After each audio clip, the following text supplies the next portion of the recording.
Hello there. Are you looking at a house that's been on the market for a while? Perhaps it's changed agents and perhaps nobody else is chasing the house and you're wondering, what's wrong with this house? There must be something because nobody else is after it. So, firstly, I'd like to say very often houses can go through a quiet period. It doesn't mean that there's something wrong with the house. It just means that other buyers may be thinking exactly what you're thinking. What's wrong with this house? Whereas in fact, there's nothing wrong with it. Because as buyers, we all tend to chase the thing that everyone wants. If there's loads of people after it, we tend to bid. If there's nobody after it, we tend to leave it alone. We aren't so good at just focusing on our own needs, our own preferences, our own budget, and making our own decision. So here are 3 questions I suggest may be helpful to you when looking at a house that's been on the market for a while and you're trying to figure out what's wrong with it.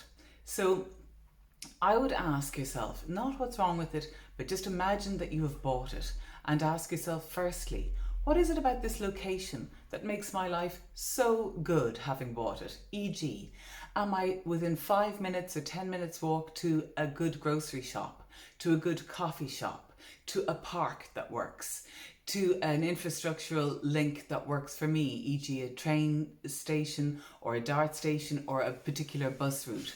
What is it about this particular location that makes my life work so smoothly once I'm living here?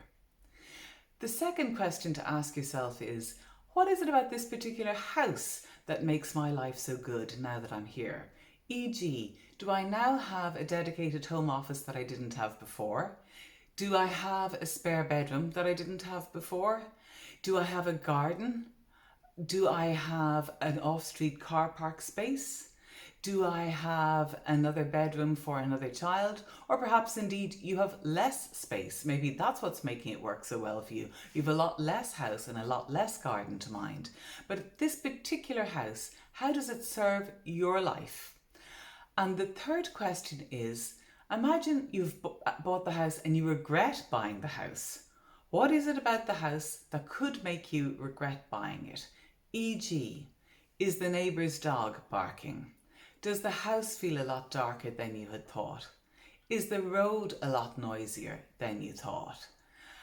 Is the garden a bit more overlooked than you expected to be when you're there? What is it about this particular house that makes you wish you hadn't bought it? There are 3 questions to ask yourself when thinking about buying a house that's been on the market for a while. Forget about what everyone else is or isn't doing. Focus on your own needs, your own preferences, and your own budget. And I wish you the best of luck.